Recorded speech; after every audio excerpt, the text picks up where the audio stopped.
వార్తల వివరాలు చూస్తే గోదావరి కావేరీ నదుల అనుసంధానంపై కేంద్ర జలశక్తి మంత్రి సిఆర్ పాటిల్తో సీఎం చంద్రబాబు చర్చించారు. శ్రీశైలం నుంచి అనుసంధానిస్తే గ్రావిటీ ద్వారా కావేరికి నీరు చేరి ఖర్చు తగ్గుతుందన్నారు. అది కుదరకపోతే బనకచెర్ల నుంచి ప్రాజెక్టు చేపట్టాలని కోరగా అధికారులు సానుకూలత తెలిపారు. పోలవరం ప్రాజెక్టు పూర్తయితే ఈ అనుసంధాన భారం తగ్గుతుందని సీఎం వివరించారు. అలాగే పోలవరం ఎడమ కాలువను శ్రీకాకుళం వరకు పొడిగించాలని ఆయన కోరారు. కేంద్ర జలశక్తి మంత్రి సిఆర్ పాటిల్తో ముఖ్యమంత్రి చంద్రబాబు భేటీ అయ్యారు.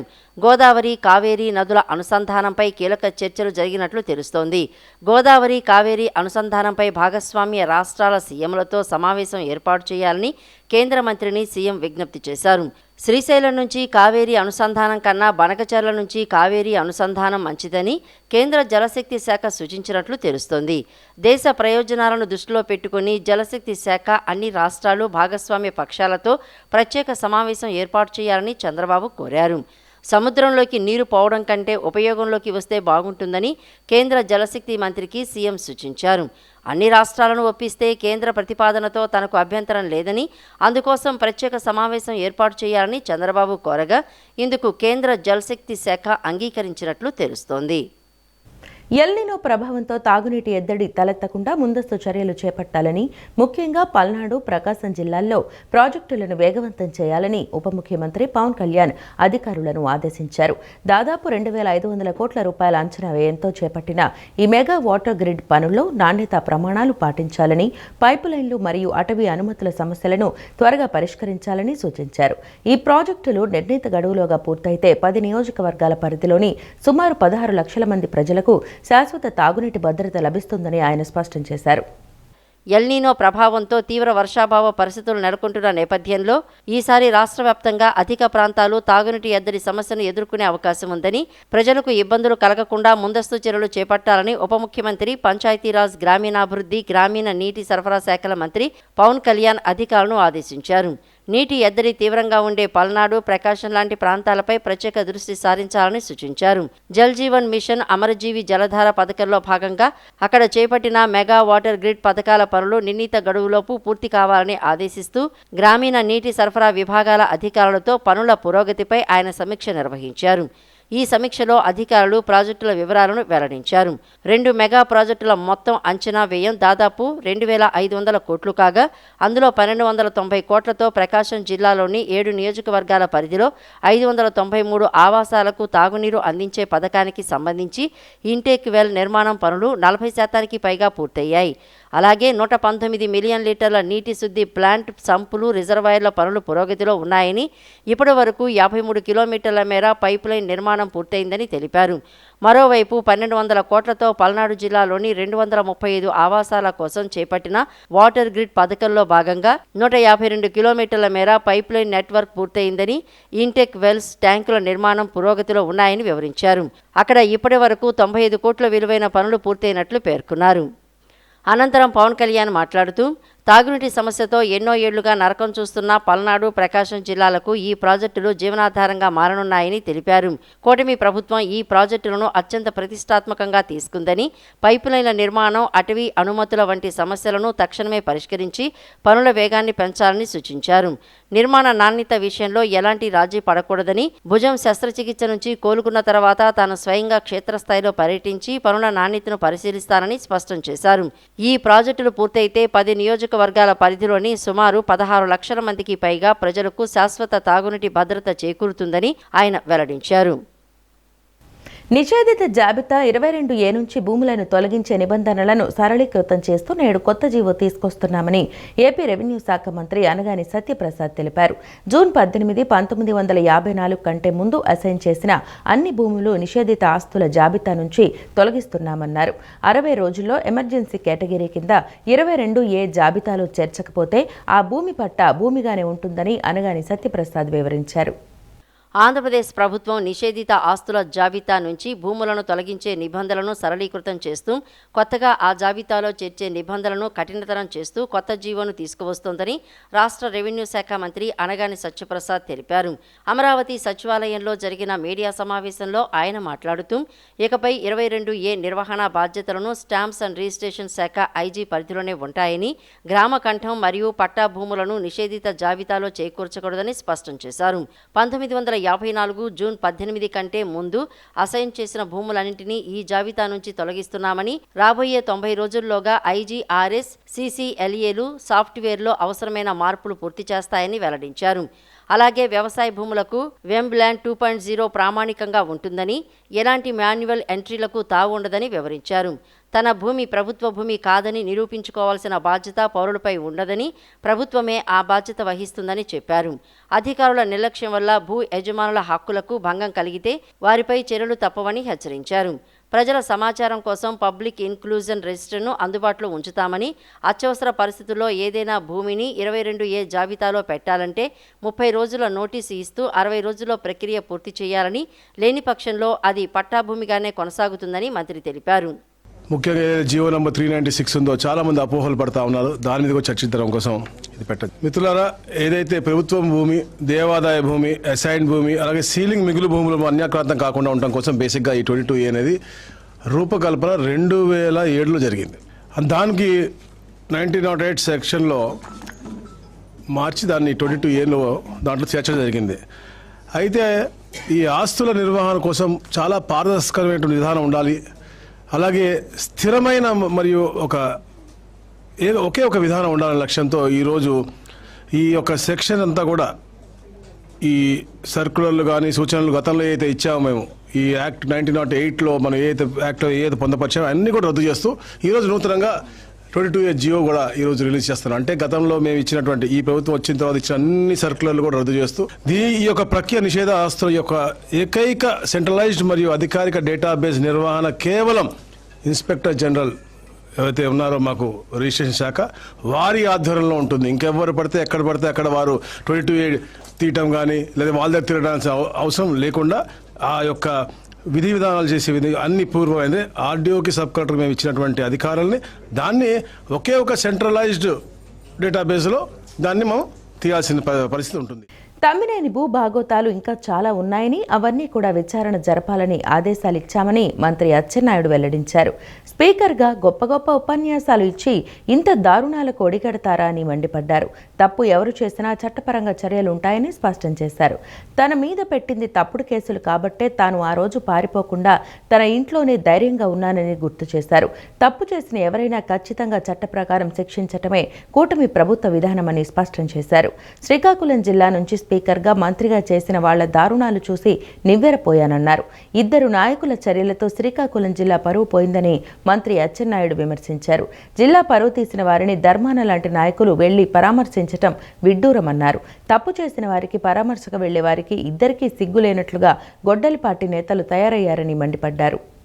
ఈరోజు నేనున్నాను, ధైర్యంగా చెప్తున్నాను. ప్రభుత్వ స్థలం ఎక్కడైనా ఒక చెంటుంటే కాపలాదారుడిగా కాస్తాను. ఎంతటి వారితోనైనా పోరాటం చేస్తాను, ఎవరినైనా అడుక్కోండి. కానీ ఈ రకంగా చేసి ఇంకా నీతులు మాట్లాడుతుంటే బాధ కలుగుతుంది. ప్రజలు అర్థం చేసుకోవాలి. కంపల్సరిగా ఏదో ఆదరాబాదర ఏదో దొరికారని చెప్పి లోపలేసి ఎరాజ్ చేసే ప్రభుత్వం కాదు. మళ్ళీ చెప్తున్నాను, చంద్రబాబు నాయకత్వంలో ఎన్డీఏ ప్రభుత్వం పొలిటికల్గా కక్ష సాధింపు చర్య ఎప్పుడూ ఉండదు. అందులో చంద్రబాబు నాయుడు గారి ఆలోచన అది కాదు. కానీ చట్ట ప్రకారం ఎవరు తప్పు చేసినా వాళ్ళ మీద తప్పనిసరిగా యాక్షన్ ఉంటుంది. బాధ ఉంది. ఏంటి కళ్ళ ముందు కనిపించింది, అందరికీ తెలిసిన విషయమే. ఇందులో సీక్రెట్ ఏం లేదు. కొడుకు గుద్ది చంపేశాడు, అందరికీ తెలుసు. బతికున్న వాళ్ళని చంపేసి దొంగ సర్టిఫికేట్లు ఇచ్చి మొత్తం రికార్డ్ అంతా మార్చి కొడుకు పేరుతో భార్య పేరుతో రాసుకున్నారు. ఇది సీక్రెట్ కాదు, ఇవి ఆధారాలతో సహా ఉన్నాయి. నువ్వు తప్పు చేసావు, తప్పు చేయకపోతే అర్ధరాత్రి పరిగెత్తవలసిన పనే ఉంది. నా మీద కూడా 2 కేసులు పెట్టారు. ఏ తప్పు చేయలేదు, నా మీద అక్రమంగా కేసు పెట్టినా బ్యాగ్ సర్దుకొని రెడీగా ఉన్నాను. తప్పు చేయలేదు. తప్పు చేయనప్పుడు మనం ఎందుకు భయపడాలి? రండి, ఎన్ని రోజులు అరెస్ట్ చేసి జైలు పెడతారు, పెట్టుకోండి అని పోలీసులు నా మీద తప్పుడు కేసులు 2 పెడితే స్టైల్గా బ్యాగ్ పట్టుకొని పద, ఎక్కడ న్యాయం ధర్మం గెలుస్తుంది. ధర్మమే గెలిచింది. 80 రోజులు నన్ను జైల్లో పెట్టారు. ఏకంత కూడా ఎక్కడ నేను తప్పు చేశానని, ఎక్కడ ఒక పైసా అర్జించానని మొత్తం భూతద్దంతో ఎతికారు, మొత్తం వ్యవస్థనంతా ఉపయోగించారు. చేస్తే కదా అవసరం ఉంటే అడుక్కునైనా బతుకుతాను తప్ప ప్రజలకు ఎప్పుడు తప్పు చేసే ప్రశ్న ఉండకూడదు. అది మాకు తెలుగుదేశం పార్టీ చంద్రబాబు నాయుడు నేర్పిన సిద్ధాంతం. ఇంకా మీద ఒక రాజకీయ పార్టీగా సిగ్గు లేకుండా తప్పు చేసిన వాళ్ళకి మా జిల్లాలో ధర్మాన సోదరులు వెళ్ళి పలకరిస్తున్నారంటే మీరేనా సిగ్గుపడాలి. అంటే వీళ్ళకి సిగ్గు ఉండదు. అందరూ అలాంటి వాళ్ళే, చేసిన వాళ్ళు పలకరించిన వాళ్ళు వాళ్ళకి వీళ్ళకి దొంగలు పలకరించుకున్నట్టుగా ఈ రకంగా చూస్తున్నారు. దీన్ని తీవ్రంగా ఖండిస్తున్నాను. భోగాపురం అంతర్జాతీయ విమానాశ్రయం ప్రారంభోత్సవ ఏర్పాట్లపై వెలగపూడి సచివాలయంలో మంత్రులు, ఉన్నతాధికారులు మరియు విజయనగరం జిల్లా యంత్రాంగంతో ఉన్నత స్థాయి సమీక్ష సమావేశం నిర్వహించారు. కార్యక్రమాన్ని దిగ్విజయం చేసేందుకు అన్ని శాఖలు పూర్తి సమన్వయంతో ముందుకు సాగాలని మంత్రులు సూచించారు. ఈ చారిత్రాత్మక ఘట్టంతో ప్రజలను పెద్ద ఎత్తున భాగస్వాములను చేస్తూ సభను విజయవంతం చేయాలని పిలుపునిచ్చారు. భోగాపురం అంతర్జాతీయ విమానాశ్రయం ప్రారంభోత్సవ ఏర్పాట్లపై వెలగపూడి సచివాలయంలో మంత్రులు, ఉన్నతాధికారులు మరియు విజయనగరం జిల్లా యంత్రాంగంతో ఉన్నత స్థాయి సమీక్షా సమావేశం నిర్వహించారు. ఈ వేడుకకు ప్రధానమంత్రి నరేంద్ర మోడీ హాజరవుతున్న నేపథ్యంలో కూటమి ప్రభుత్వం ఈ కార్యక్రమాన్ని అత్యంత ప్రతిష్టాత్మకంగా తీసుకుంది. కార్యక్రమాన్ని దిగ్విజయం చేసేందుకు అన్ని శాఖలు పూర్తి సమన్వయంతో ముందుకు సాగాలని మంత్రులు సూచించారు. సమావేశంలో ప్రధానంగా జన సమీకరణ, ప్రజలకు ఆహార వసతి, వాహనాల పార్కింగ్ మరియు రవాణా సదుపాయాల కల్పన వంటి కీలక అంశాలపై కూలంకషంగా చర్చించారు. ఈ చారిత్రాత్మక ఘట్టంలో ప్రజలను పెద్ద ఎత్తున భాగస్వాములను చేస్తూ సభను విజయవంతం చేయాలని పిలుపునిచ్చారు.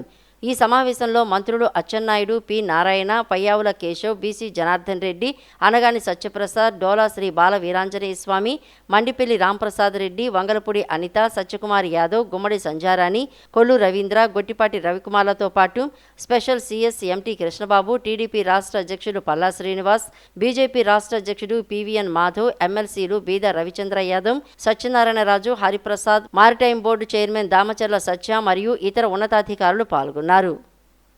సచివాలయంలో ఉద్యోగ సంఘాల ప్రతినిధులతో మంత్రివర్గ ఉపసంఘం సుమారు 4 గంటల పాటు సుదీర్ఘంగా సమావేశమైంది. ఈ భేటీలో మంత్రులు పయ్యావుల కేశవ్, సత్యకుమార్ యాదవ్, అనగాని సత్యప్రసాద్ నేరుగా పాల్గొనగా నాదెండ్ల మనోహర్ వర్చువల్గా హాజరయ్యారు. 21 ఉద్యోగ సంఘాలకు చెందిన నాయకులు మంత్రులను కలిసి పీఆర్సీ, మధ్యంతర భృతి, పెండింగ్ డీఏల విడుదల మరియు నగదు రహిత వైద్య సేవల అమలు వంటి ప్రధాన సమస్యలపై వినతిపత్రాలు సమర్పించారు. ఆంధ్రప్రదేశ్ సచివాలయంలో 21 ఉద్యోగ సంఘాల ప్రతినిధులతో మంత్రివర్గ ఉపసంఘం దాదాపు 4 గంటల పాటు సుదీర్ఘంగా సమావేశమైంది. ఉద్యోగుల సమస్యలపై కూలంకషంగా చర్చించేందుకు ప్రతి సంఘానికి విడివిడిగా సమయం కేటాయించిన మంత్రులు వారి ఆవేదనలను ప్రత్యేకంగా విన్నారు.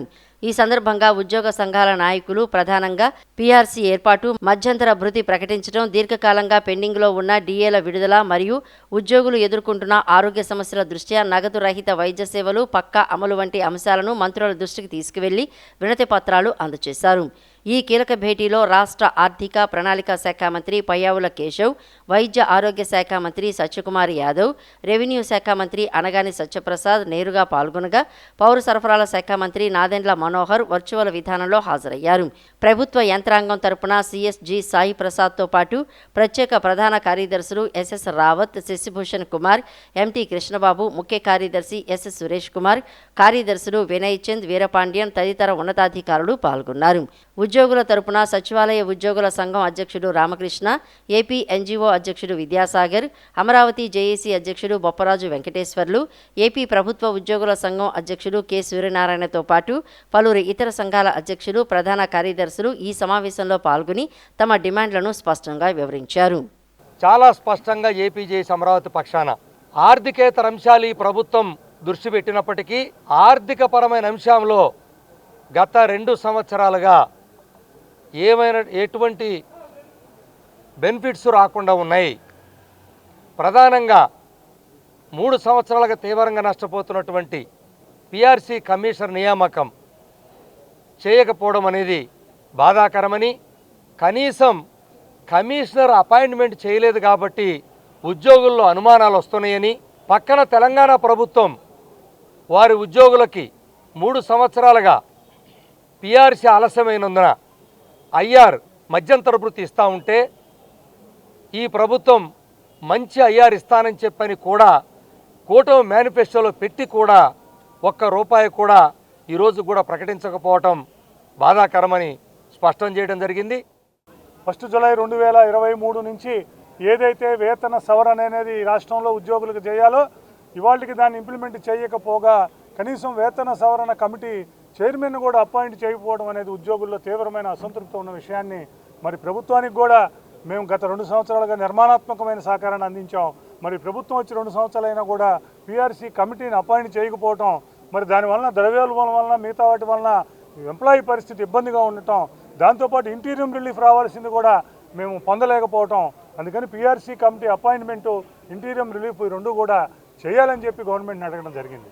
దాంతోపాటు డిఏలు 4 పెండింగ్ ఉన్నాయి. వాళ్ళకి 1 జూలై నుంచి 5వ డిఏ పెండింగ్ రావాల్సిన పరిస్థితి ఉంది. సెంట్రల్ గవర్నమెంట్ 5వ డిఏని కూడా ఇప్పుడు రిలీజ్ చేసే పరిస్థితి ఉంది. అందుకని 5 డిఏలు పెండింగ్ ఉన్నాయి కాబట్టి మరి అటు పక్క ఇంటీరియం రిలీఫ్ లేక వేతన సవరణ కమిషన్ అపాయింట్ చేయక డిఏల్లో మరి కనీసం 5 డిఏల్లో మీరు డిఏలను కూడా రిలీజ్ చేయకపోవడం వల్ల ఉద్యోగులందరూ కూడా తీవ్రమైన ఇబ్బందులు ఎదుర్కొంటున్నారన్న విషయాన్ని కూడా మరి వాళ్ళ గ్రూప్ ఆఫ్ మినిస్టర్స్ దృష్టికి తీసుకెళ్ళాం. సిపిఎస్ ఇష్యూస్ అయినా కానీ ఏదైతే గవర్నమెంట్ మెమో నెంబర్ 57ని స్టేట్ గవర్నమెంట్ ఉద్యోగులు సిపిఎస్ ఉద్యోగులు వర్తింపజేసే విషయంలో కానీ ఈడిపిసి మాడ్యూల్ తీసుకొచ్చి ఉద్యోగులకు త్వరితగతిన ప్రమోషన్స్ ఇప్పించడంలో కానీ, దీంతోపాటు ఈఎస్ఆర్ రిలేటెడ్ ఇష్యూస్ కానీ, గ్రాట్యుటీని ఆన్లైన్లో సబ్మిట్ చేసే ఇష్యూ కానీ, ఏదైతే పెన్షన్ సంబంధించిన ఇష్యూస్ కూడా ఆన్లైన్లో సబ్మిట్ చేయడానికి, ఇలా ఎన్నో రకమైన ఇష్యూస్ ఈ 2 సంవత్సరాలుగా ప్రభుత్వం ఉద్యోగుల తరఫున పరిష్కారం చేయడం జరిగింది. దీంతోపాటు అనేక ప్రధానమైన సమస్యలు జీవోఎం దృష్టికి తీసుకురావడం జరిగింది. ముఖ్యంగా ఏదైతే 2023 జూలై నుంచి పీఆర్సీ ఇంప్లిమెంట్ చేయాల్సిన డేట్ ఉందో అది ఇంతవరకు ఇంప్లిమెంట్ చేయలేదు. 2 సంవత్సరాలు గడిచింది. ఉద్యోగులు చాలా అభద్రతా భావంతో ఉన్నారని గ్రూప్ ఆఫ్ మినిస్టర్ దృష్టికి తీసుకెళ్ళడం జరిగింది. అక్టోబర్ 18వ తేదీన 2025న ఏ సమస్యలు అయితే ఉన్నాయో అవే సమస్యలు ఉన్నాయనేటువంటిది మరి రాష్ట్ర ప్రభుత్వానికి గతంలో చెప్పినటువంటి సమస్యలే ఉన్నాయి. అయితే అప్పటి నుంచి ఇప్పటిదాకా రాష్ట్ర ప్రభుత్వం చేసినటువంటి కొన్ని ప్రగతికి సంబంధించేటువంటి విషయంలో రాష్ట్ర ప్రభుత్వానికి మంత్రులకి ధన్యవాదాలు కూడా తెలియజేయడం జరిగింది. 2003 డిఎస్సి కానీ, అదేవిధంగా 2004 ముందు అపాయింట్ అయినటువంటి వాళ్ళకి ఓపీఎస్ తీసుకురావడం, 60 నుంచి 62 ఏళ్ళ వరకు సంబంధించినటువంటి పబ్లిక్ సెక్టారు, గురుకులాలు, రెసిడెన్షియల్ కాలేజీల్లో ఉన్నటువంటి వారికి పదవీ విరమణ వయస్సును పెంచడం అనేటువంటిది మరి ఇవి చేసినటువంటి దానికి ప్రత్యేకంగా ధన్యవాదం తెలియజేశాం. మచిలీపట్నం నగరంలో ప్రజలకు ఆహ్లాదకర వాతావరణాన్ని అందించేందుకు మరొక బృహత్తర ప్రాజెక్టును చేపడుతున్నట్లు రాష్ట్ర గనులు అటవీ శాఖ మంత్రి కొల్లు రవీంద్ర తెలిపారు. త్వరలోనే న్యాయపరమైన సమస్యలను అధిగమించి అర్బన్ ఫారెస్ట్ను అందుబాటులోకి తెస్తామని ధీమా వ్యక్తం చేశారు. దీంతో పాటు నగరంలోని మున్సిపల్ పార్కులను అన్ని విధాల అభివృద్ధి చేస్తామని స్పష్టం చేశారు. మచిలీపట్నం నగరంలో ప్రజలకు ఆహ్లాదకర వాతావరణాన్ని అందించేందుకు మరొక బృహత్తర ప్రాజెక్టును చేపడుతున్నట్లు రాష్ట్ర గనులు అటవీ శాఖ మంత్రి కొల్లు రవీంద్ర తెలిపారు. 13వ డివిజన్లోని ప్రభుత్వ ఆసుపత్రి రోడ్లో మొక్కలు నాటే కార్యక్రమంలో పాల్గొన్న ఆయన మచిలీపట్నం ముఖద్వారం 18 ఎకరాల మడుగు స్పోరంబోకు భూమిని గుర్తించి అర్బన్ ఫారెస్ట్ ఏర్పాటుకు ప్రతిపాదనలు సిద్ధం చేశామని వెల్లడించారు. అయితే కొందరు వైసీపీ నాయకులు కోర్టులో కేసులు వేస్తూ ఈ అభివృద్ధికి అడ్డంకులు సృష్టిస్తున్నారని ఆగ్రహం వ్యక్తం చేశారు. త్వరలోనే ఈ న్యాయపరమైన సమస్యలను అధిగమించి అర్బన్ ఫారెస్ట్ అందుబాటులోకి తెస్తామని ధీమా వ్యక్తం చేశారు. దీంతో పాటు నగరంలోని మున్సిపల్ పార్కులను అన్ని విధాలా అభివృద్ధి చేస్తున్నామని, ప్రధాన మున్సిపల్ పార్కుతో పాటు బందరుకోట రోడ్డులోని పైలాన్ పార్కును కూడా ఆధునీకరిస్తున్నట్లు మంత్రి పేర్కొన్నారు. కాగా రాష్ట్ర స్థాయి క్లీన్ స్వీప్ పోటీల్లో మచిలీపట్నం మున్సిపల్ కార్పొరేషన్ ప్రథమ బహుమతి సాధించడం పట్ల ఆయన సంతోషం వ్యక్తం చేస్తూ అధికారులు, సిబ్బందిని అభినందించారు. గతంలో డ్రైనేజీల మీద ఉన్నటువంటి ఆక్రమణలన్నీ కూడా తొలగించడం వల్ల ఇవాళ డ్రైనేజ్ వర్క్లు కూడా జరుగుతూ ఉన్నాయి. దానివల్ల అటు నిధులు కూడా వచ్చినాయి, మనకి వాళ్ళ ఫండ్స్ కూడా వచ్చినాయి. అలాగే కొన్ని పబ్లిక్ ప్లేసెస్ కూడా డెవలప్ చేస్తున్నాం. ధర్మాన్ చెరువు అని, అలాగే 3 పిల్లర్ సెంటర్లో ఒక అర్బన్ ఫారెస్ట్ కూడా ప్లాన్ చేస్తున్నాం. అంటే కొన్ని ఆటంకాలు కలిగిస్తారు కొంతమంది కావాలని ఉద్దేశపూర్వకంగా, అవి నిర్మాణానికి కానీ దేనికి అనుకూలంగా ఉండవు. అది మడుగు పోరంబోకు అని తెలిసినా కూడా దాన్ని కొంతమంది రాజకీయ నాయకులు కూడా వెనకుండి దాన్ని ప్రోత్సహిస్తూ ఉన్నారు. ఇవాళ అది ఒక అర్బన్ ఫారెస్ట్ కింద చేసి పట్టణానికి ఒక సుందరంగా ఉండే విధంగా ఎంటర్ అవ్వగానే ఒక అందంగా కనపడే విధంగా చేయాలని ప్లాన్ చేస్తున్నాం. కోర్టులో చిన్న ఆటంకులు ఉన్నాయి, అవి కూడా త్వరలోనే తొలగించి దగ్గర ఒక 18 ఎకరాలు అర్బన్ ఫారెస్ట్ చేసి పబ్లిక్ కూడా అక్కడికి వెళ్ళడానికి. ఎందుకంటే మనకు ఉన్నటువంటి పార్క్ మనకి ఒకటే పార్క్, పెద్ద పార్క్ ఉంది. అలాగే ఇంకా చిన్న పార్క్స్ కూడా డెవలప్ చేస్తాం. ఇప్పుడు రైల్వే స్టేషన్ దగ్గర కూడా పైలాన్ పార్క్, దాన్ని కూడా దగ్గర ₹1 కోటి పెట్టి మరి అయిపోవచ్చింది దగ్గర. బడుగు బలహీన వర్గాల పిల్లలు ఉన్నత చదువులు చదువుకోవాలనే లక్ష్యంతో కూటమి ప్రభుత్వం విజయవంతంగా 2వ ఏడాది తల్లికి వందన పథకం నిధులను జమ చేసిందని టీడీపీ పొలిట్ బ్యూరో సభ్యుడు కాలవ శ్రీనివాసులు తెలిపారు. గతంలో ఇంట్లో ఎంతమంది పిల్లలున్నా అమ్మఒడి ఇస్తామని చెప్పి అధికారంలోకి వచ్చిన జగన్ 5 ఏళ్ల పాలనలో కేవలం 4 సార్లు మాత్రమే 42 లక్షల మందికి పరిమితం చేసి మోసం చేశారన్నారు. 2 ఏళ్లలో 2వసారి విజయవంతంగా నిధులు అందించినందుకు సీఎం చంద్రబాబు, విద్యాశాఖ మంత్రి నారా లోకేష్లకు కాలవ శ్రీనివాసులు ధన్యవాదాలు తెలిపారు. బడుగు బలహీన వర్గాల పిల్లలు ఉన్నత చదువులు చదువుకోవాలనే లక్ష్యంతో కూటమి ప్రభుత్వం విజయవంతంగా 2వ ఏడాది తల్లికి వందనం పథకం నిధులను జమ చేసిందని టీడీపీ పొలిట్ బ్యూరో సభ్యులు కాలవ శ్రీనివాసులు తెలిపారు. టీడీపీ కేంద్ర కార్యాలయంలో నిర్వహించిన మీడియా సమావేశంలో ఆయన మాట్లాడుతూ గత ప్రభుత్వంలో బటన్లు నొక్కినా లబ్ధిదారులకు డబ్బులు జమ కాలేదని విమర్శించారు. సీఎం చంద్రబాబు, విద్యాశాఖ మంత్రి నారా లోకేష్ నేతృత్వంలో అవినీతికి తావు లేకుండా చెప్పిన సమయానికి నిధులు మంజూరు చేశామని చెప్పారు. ఈ పథకం ద్వారా మొత్తం 42,70,842 మంది తల్లుల ఖాతాల్లో 10,120 కోట్లు జమ చేసి 67,47,190 మంది విద్యార్థులకు లబ్ధి చేకూర్చామని స్పష్టం చేశారు. అదనంగా 17,000 మంది అంగన్వాడీ పిల్లలకు కూడా ఈ పథకాన్ని వర్తింపచేసినట్లు వెల్లడించారు. గతంలో ఇంట్లో ఎంతమంది పిల్లలున్నా అమ్మఒడి ఇస్తామని చెప్పి అధికారులకి వచ్చిన జగన్ 5 ఏళ్ల పాలనలో కేవలం 4 సార్లు మాత్రమే 42 లక్షల మందికి పరిమితం చేసి దాదాపు 25 లక్షల మంది విద్యార్థులను మోసం చేశారని ఆయన ఆరోపించారు. కూటమి ప్రభుత్వం ఇచ్చిన సూపర్ 6 హామీలను నెరవేరుస్తూ ఇంట్లో ఎంతమంది పిల్లలున్నా అందరికీ తల్లికి వందనం వర్తింపచేస్తోందని పేర్కొన్నారు. ముఖ్యమంత్రి నారా చంద్రబాబు నాయుడు గారి సారథ్యంలో విద్యాశాఖ మంత్రి నారా లోకేష్ బాబు గారి ఆధ్వర్యంలో జమ చేస్తూ ఉంది. మొత్తం 67,47,190 మంది విద్యార్థులకు 10,120 కోట్ల రూపాయల తల్లికి వందనం డబ్బులు సుమారు 42,70,842 మంది తల్లుల ఖాతాల్లో జమ చేయడం జరుగుతూ ఉంది. చంద్రబాబు నాయుడు గారి నాయకత్వంలో ఆంధ్రప్రదేశ్ రాష్ట్రంలో నడుస్తున్న కూటమి ప్రభుత్వమే అని మేము గర్వంగా చెప్పుకుంటా ఉన్నాం. ఎందుకంటే నిరుపేద విద్యార్థులు వారి తల్లిదండ్రులకు 2-3 పిల్లలున్న సందర్భాల్లో కొంతమంది చదువుకు దూరమయ్యే ప్రమాదం ఉండేది. కానీ ఎంతమంది పిల్లల్ని బడికి పంపిస్తే అంతమందికి తల్లికి వందనం డబ్బులు ఇస్తామని ఎన్నికల్లో సూపర్ 6లో భాగంగా ఇచ్చిన హామీ మేరకు నిక్కచ్చిగా ఆ హామీని నిబద్ధతతో అమలు చేస్తున్న ప్రభుత్వం చంద్రబాబు నాయుడు గారి ప్రభుత్వం. గతంలో 2019 ఎన్నికల సందర్భంలో జగన్మోహన్ రెడ్డి ఒక శుష్క వాగ్దానం చేశాడు. ఆయన కుటుంబ సభ్యులు ప్రజల మధ్యకి వెళ్ళి మీ ఇంట్లో ఎంతమంది పిల్లలుంటే అంతమంది పిల్లలకు అమ్మఒడి ఇస్తామని నమ్మబలికి ఓట్లేయించుకొని అధికారంలోకి వచ్చిన తర్వాత ఆ తల్లులకు వెన్నుపోటు పొడిచిన వ్యక్తి వైసీపీ అధినేత జగన్మోహన్ రెడ్డి. బెజవాడ కనకదుర్గమ్మ ఆలయానికి భారీ ఆదాయం లభించింది. విజయవాడలోని ఇంద్రకీలాద్రిపై వెలిసిన దుర్గా మల్లేశ్వర స్వామి ఆలయంలో హుండీలను ఈ రోజు లెక్కించారు. ఈ కార్యక్రమం ఆలయ ఈవో సీనా నాయక్ పర్యవేక్షణలో నిర్వహించారు. హుండీలను లెక్కించగా భక్తులు సమర్పించిన విరాళాల ద్వారా భారీ ఆదాయం లభించింది. హుండీల ద్వారా 3,31,38,014 రూపాయలు ఆదాయం సమకూరింది. అలాగే 280 గ్రాముల బంగారం, 4 కిలోల 300 గ్రాముల వెండితో పాటు వివిధ దేశాలకు చెందిన విదేశీ కరెన్సీలు హుండీలు కూడా భక్తులు సమర్పించారు. హుండీ లెక్కింపు కార్యక్రమాన్ని పారదర్శకంగా పూర్తి చేసినట్లు అధికారులు వెల్లడించారు. నగదు, బంగారం, వెండి రూపంలో భక్తులు సమర్పించిన కానుకలు ఆలయ అభివృద్ధి, ధార్మిక కార్యక్రమాల నిర్వహణకు వినియోగించనున్నట్లు సమాచారం. కనకదుర్గమ్మ దర్శనానికి రాష్ట్రంతో పాటు దేశంలోని వివిధ ప్రాంతాల నుంచి పెద్ద సంఖ్యలో భక్తులు తరలివస్తుండటంతో ఆలయ ఆదాయం కూడా గణనీయంగా పెరుగుతోంది. తాజాగా హుండీ లెక్కింపులో నమోదైన 3,31,00,000 ఆదాయం ఆలయానికి భక్తుల నుంచి లభిస్తున్న విశేష ఆదరణకు నిదర్శనంగా నిలిచింది.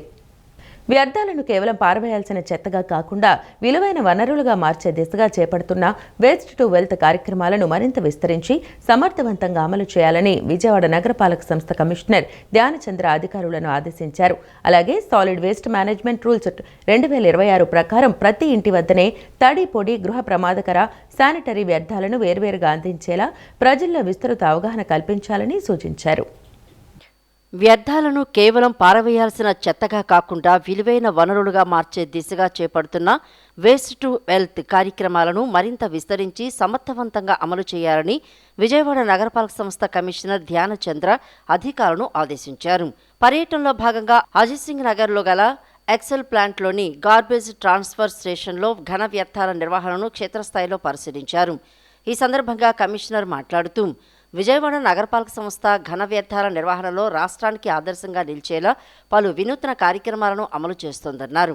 తడి వ్యర్థాలతో సేంద్రియ ఎరువుల తయారీ, పొడి వ్యర్థాల రీసైక్లింగ్, కొబ్బరి పీచు వ్యర్థాలతో ఎరువులు, మ్యాట్రెస్లు, పెన్సిళ్ల తయారీ, పూల వ్యర్థాలతో అగరబత్తుల తయారీ, నిర్మాణ మరియు కూల్చివేత వ్యర్థాలతో పవర్ బ్లాక్స్, ఇటుకలు, ఇతర నిర్మాణ సామాగ్రి తయారీ, బయోమెథనైజర్ ద్వారా వ్యర్థాల నుంచి ఇంధన ఉత్పత్తి వంటి కార్యక్రమాలు విజయవంతంగా కొనసాగుతున్నాయని తెలిపారు.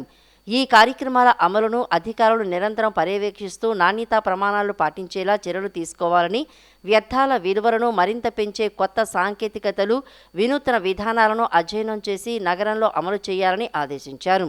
ప్రతి వ్యర్థానికి ఉపయోగం కల్పించే విధంగా ప్రణాళికలు రూపొందించి వ్యర్థాల నుంచి సంపద సృష్టించే కార్యక్రమాలను మరింత విస్తృత స్థాయికి తీసుకువెళ్లాలని పేర్కొన్నారు.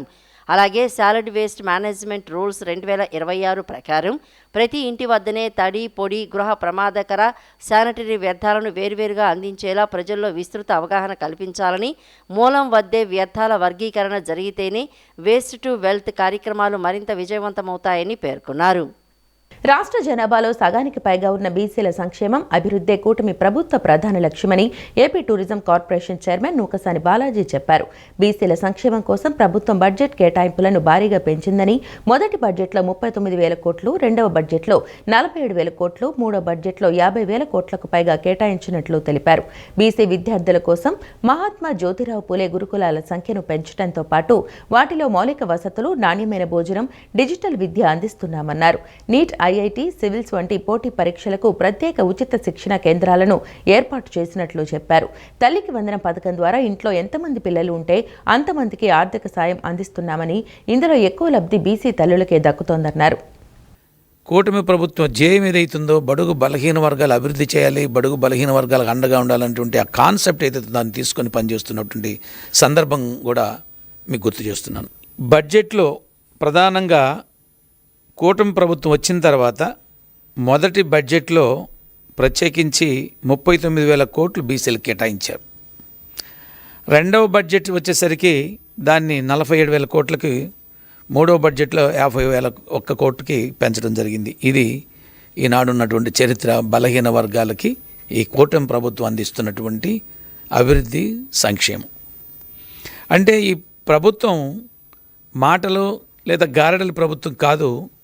ఏదైతే చెప్పిందో అది చేస్తూ, చెప్పని అనేక అంశాలను కూడా ప్రజల కోసం ప్రత్యేకించి బలహీన వర్గాలను చేస్తున్నటువంటి ప్రభుత్వం. బలహీన వర్గాల్లో కూడా ఈ తెలుగుదేశం పార్టీ ఆవిర్భావం ఏదైతే జరిగిందో ఆ రోజు నుంచి రాజకీయంగా కానీ, విద్యాపరంగా కానీ, చైతన్యవంతంగా కానీ, వృత్తిపరంగా లేదా ఉద్యోగాల్లో అన్ని అవకాశాలు కల్పించినట్టు తెలుగుదేశం పార్టీ తర్వాత 2024 ఎన్నికల్లో కూటమి ప్రభుత్వం ఏర్పడి ఏదైతే తెలుగుదేశం ఆవిర్భావం జరుగుతుందో కూటమి కట్టిన తర్వాత కూటమి పార్టీలు కూడా అదే కాన్సెప్ట్తో ఇవాళ పనిచేస్తున్న సందర్భం కూడా మీ దృష్టికి తీసుకొస్తూ ఉన్నాను. వైసీపీ హయాంలో ఆ పార్టీ నేతలు చేసిన భారీ భూ కుంభకోణాలు, కబ్జాలపై టీడీపీ అధికార ప్రతినిధి మద్దిపట్ల సూర్యప్రకాష్ తీవ్ర స్థాయిలో ధ్వజమెత్తారు. అధికారాన్ని అడ్డం పెట్టుకుని మాజీ ముఖ్యమంత్రి జగన్ అండదండలతో వైసీపీ నేతలు వందల ఎకరాల ప్రభుత్వ, అటవీ మరియు సామాన్యుల భూములను కబ్జా చేశారని ఆయన ఆరోపించారు. మాజీ స్పీకర్ తమ్మినేని సీతారాం కుటుంబం శ్రీకాకుళం జిల్లా చాపురంలో బతికున్న వ్యక్తిని నకిలీ డెత్ సర్టిఫికెట్ సృష్టించి ఫోర్జరీ పత్రాలతో 922 గజాల స్థలాన్ని కాజేసేందుకు యత్నించిందని విమర్శించారు. ఇదే కాకుండా బొల్లా బ్రహ్మనాయుడు గండిపేట పరిధిలో 1000 కోట్ల నకిలీ జీవోల కుంభకోణానికి తెరలేపారని, భూమన కరుణాకర్ రెడ్డి తిరుపతిలో స్వర్ణముఖి నదీ పరివాహక ప్రాంతాన్ని ఆక్రమించి తోటలో కలిపేసుకున్నారని మండిపడ్డారు. సజ్జల రామకృష్ణారెడ్డి కుటుంబం 55 ఎకరాల అటవీ భూమిని, జోగి రమేష్ అగ్రిగోల్డ్ నిషేధిత భూములను ఆక్రమించారని దుయ్యబట్టారు. నదులు కాదు, చెరువులు కాదు, అటవీ భూములు కాదు, ప్రైవేటు భూములపై గద్దల్లాగా వాలిపోయి సమాజాన్ని ఏ విధంగా పీడించుకు తిన్నారో ఒక్కొక్కటి బయట వస్తూ ఉన్నాయి. ఆ రోజు ప్రజలు ఉద్యోగాల కోసం, సంక్షేమ పథకాల కోసం, అభివృద్ధి కోసం ఆశగా ఆ రోజు ఓటేసి మాకేదో చేస్తారని ఎదురు చూస్తూ ఉంటే వైసీపీ ఎమ్మెల్యేలు, మంత్రులు మాత్రం నకిలీ పత్రాలు, ఫోర్జరీ సంతకాలతో చెలరేగిపోయినటువంటి పరిస్థితి. బతికున్నోళ్ళను చనిపోయినట్టు సృష్టించడం, అటవీ భూములు 100 ఎకరాలు ఆక్యుపై చేయటం, నదీ భూములను వాళ్ళ పొలాల్లో కలుపుకోవటం మనకు ఒక్కొక్కటి బయట వస్తుండేటువంటి పరిస్థితి. రీసెంట్గా బయట వచ్చిన తమ్మినేని సీతారాం గారి దగ్గర నుంచి జోగి రమేష్ గారి వరకు ఒక్కొక్కరిది ఒక చరిత్ర. అన్ని చరిత్రలు, వీళ్ళు చేసిన భూ కబ్జాల చరిత్రలు అన్నీ తెలుసుకునే ముందు 2019లో తండ్రి వయసున్నవాడు మీరు ఆదరించండి అని చెప్పి తమ్మినేని సీతారాం అనే ఆనిముత్యం గురించి వాళ్ళ అధినేత అయిన స్వాతిముత్యం చెప్పినటువంటి మాట. ఇప్పుడు ఆ స్వాతిముత్యం అడుగుతున్నా, అయ్యా స్వాతిముత్యం గారు, మంచోడు అంటారు కదా, సౌమ్యుడు అంటారు కదా, తండ్రి లాంటి వాడు అంటారు కదా, మరి గత 4-5 రోజులుగా అన్ని పేపర్లు పతాక శీర్షికల్లో వస్తుంది కదా, గోవిందరాజులు అనే ఒక ఆయన ప్రాణంతో ఉండంగానే ఆయనకు డెత్ సర్టిఫికెట్ క్రియేట్ చేసి మీ ఇంట్లో పని మనిషికి వాళ్ళ ఫ్యామిలీ సర్టిఫికెట్ ఇచ్చి ఆయన దగ్గర నుంచి 922 గజాల స్థలాన్ని మీ కొడుకు పేరు మీద, ఆ ఆనుముత్యం కొడుకు పేరు మీద రిజిస్ట్రేషన్ చేసుకున్నాడు అని 14 మందిని నిందితులుగా చేర్చి 8 మందిని అరెస్ట్ చేశారు కదా. ఇప్పుడు మంచోడు, సౌమ్యుడు అని ఆ ఆనుముత్యంకు సర్టిఫికెట్ ఇచ్చిన ఈ స్వాతిముత్యం ఇప్పుడు కెమెరా ముందుకొచ్చి, ఇప్పుడు మీడియా ముందుకొచ్చి, ఆ రోజు నేను మంచోడు, సౌమ్యుడు అన్నా, ఆయన మంచోడు అంటే ముంచోవాడని నాకు తెల్లా, సౌమ్యుడు అంటే అన్నీ సర్దేస్తాడని నాకు తెల్లా, పొరపాటు చేశాను అని చెప్పి ఈరోజు ఎందుకు చెప్పలేకపోతున్నాడో ఈ స్వాతిముత్యం సమాధానం చెప్పాల. అధికారులు ప్రజల సహకారంతో గుడివాడ అభివృద్ధికి నిరంతరం కృషి చేస్తానని ఎమ్మెల్యే వెనిగండ్ల రాము ఉద్ఘాటించారు. పీజీఆర్ఎస్ ద్వారా వచ్చే ప్రతి ఫిర్యాదు సీఎం స్థాయి వరకు పర్యవేక్షణలో ఉంటుందని, కాబట్టి ఈ వ్యవస్థను ప్రజలందరూ సద్వినియోగం చేసుకోవాలని ఎమ్మెల్యే రాము కోరారు. ప్రజల సమస్యలకు త్వరితగతిన పరిష్కారం లభిస్తుందని భరోసా ఇచ్చారు. అధికారులు ప్రజల సహకారంతో గుడివాడ అభివృద్ధికి నిరంతరం కృషి చేస్తానని ఎమ్మెల్యే వెనిగండ్ల రాము ఉద్ఘాటించారు. గుడివాడ అభివృద్ధిలో భాగంగా ప్రతి శనివారం స్వచ్ఛ గుడివాడ కార్యక్రమం చేపడుతున్నట్లు ఎమ్మెల్యే రాము ప్రకటించారు. గుడివాడ పట్టణంలోని 5, 6, 7వ వార్డుల పరిధిలో బుధవారం ఉదయం ఎమ్మెల్యే వెనిగండ్ల రాము ప్రజా దర్బారు కార్యక్రమాన్ని నిర్వహించారు. 3 సచివాలయాల సముదాయం ప్రాంగణంలో ఏర్పాటు చేసిన పీజీఆర్ఎస్ సమస్యల ఫిర్యాదు కార్యక్రమంలో మున్సిపల్తో పాటు వివిధ ప్రభుత్వ శాఖల అధికారులు పాల్గొన్నారు. ఈ సందర్భంగా ప్రజల నుండి వచ్చిన అర్జీలను సావధానంగా విన్న ఎమ్మెల్యే రాము ప్రతి సమస్యను నమోదు చేసి పరిష్కార దిశగా చర్యలు తీసుకోవాలని అధికారులకు సూచించారు. కొన్ని సమస్యలపై సంబంధిత అధికారులతో మాట్లాడి తక్షణమే పరిష్కరించారు. మొత్తం 3 వార్డుల పరిధిలో 146 అర్జీలు అందినట్లు మున్సిపల్ అధికారులు తెలిపారు. వచ్చిన ప్రతి అర్జీకి పీజీఆర్ఎస్లో నమోదు చేసి ఫాలోఅప్ చేస్తామని ఎమ్మెల్యే హామీ ఇచ్చారు. అనంతరం ప్రజలను ఉద్దేశించి మాట్లాడిన ఎమ్మెల్యే రాము ఇటీవల గుడివాడలో నిర్వహించిన సీఎం చంద్రబాబు పర్యటనను విజయవంతం చేసినందుకు ప్రజలందరికీ ప్రత్యేక ధన్యవాదాలు తెలియజేశారు. సీఎం చంద్రబాబు తనకు 2 ముఖ్యమైన విషయాలు చెప్పారని పేర్కొన్నారు. ముందు మన ఊరిని ప్రేమించాలని, ఊరిని ప్రేమిస్తే ప్రతి మనిషిని సంతోషంగా చేయగలుగుతామని సీఎం సూచించారని తెలిపారు. అలాగే మంచి ప్రాజెక్టులతో వస్తే గుడివాడ అభివృద్ధికి పూర్తి సహకారం అందిస్తామని సీఎం హామీ ఇచ్చారని వెల్లడించారు. సీఎం చంద్రబాబు మార్గంలోనే ముందుకు సాగుతూ అధికారులు మరియు ప్రజల సహకారంతో గుడివాడను అభివృద్ధి పదంలో నడిపిస్తారని ఎమ్మెల్యే స్పష్టం చేశారు. ముఖ్యంగా గుడివాడ ప్రజలు చూపిన సంకల్పాన్ని, ఇక్కడ వచ్చిన సానుకూల మార్పును సీఎం చంద్రబాబు ప్రత్యేకంగా మెచ్చుకున్నారని ఎమ్మెల్యే గర్వంగా తెలిపారు. అధికారుల చిత్తశుద్ధి, ప్రభుత్వం ఇస్తున్న సహకారం, ప్రజల భాగస్వామ్యం వల్లనే నేడు గుడివాడలో ప్రగతి కనిపిస్తుందని చెప్పడానికి గర్వంగా ఉందన్నారు. ఇదే స్ఫూర్తితో మరింత అభివృద్ధిని సాధించుకుందామని ఆకాంక్షించారు. మన ఇంటిని ఎంత బాధ్యతగా చూసుకుంటామో మన వీధి కూడా మన బాధ్యతే అని ప్రజలు భావించాలన్నారు. పరిసరాల పరిశుభ్రత కోసం మున్సిపల్ సిబ్బంది చేస్తున్న కృషికి ప్రజలు సహకరించాలని కోరారు. ముఖ్యంగా డ్రైనేజీలలో చెత్త వేయొద్దని విజ్ఞప్తి చేశారు.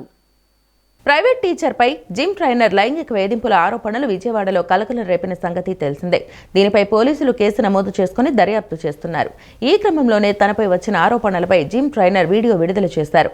తనను ఆ అమ్మాయి ట్రాప్ చేసిందని, డబ్బుల కోసం బ్లాక్మెయిల్ చేసిందని జిమ్ ట్రైనర్ చెప్పుకొచ్చారు. యువతి, ఆమె తల్లిదండ్రులు క్యాన్సర్ ఉందని నమ్మించి ట్రాప్ చేశారంటూ వీడియోలో ఆరోపించారు. విజయవాడలో సంచలనం రేపిన జిమ్ ట్రైనర్ లైంగిక వేధింపుల కేసులో కీలక పరిణామం చోటు చేసుకుంది.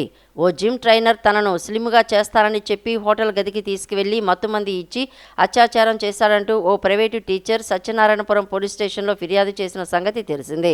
ఈ నేపథ్యంలో పోలీసులు అతనిపై కేసు నమోదు చేసి దర్యాప్తు జరుపుతున్నారు. ఈ క్రమంలోనే తనపై వచ్చిన ఆరోపణలపై జిమ్ ట్రైనర్ స్పందించారు. సోషల్ మీడియాలో వీడియో విడుదల చేశారు.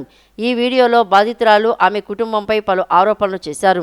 ఆ అమ్మాయి తనను ట్రాప్ చేసిందని, క్యాన్సర్ ఉందంటూ ఎమోషనల్ బ్లాక్మెయిల్ చేసిందని జిమ్ ట్రైనర్ ఆరోపించారు.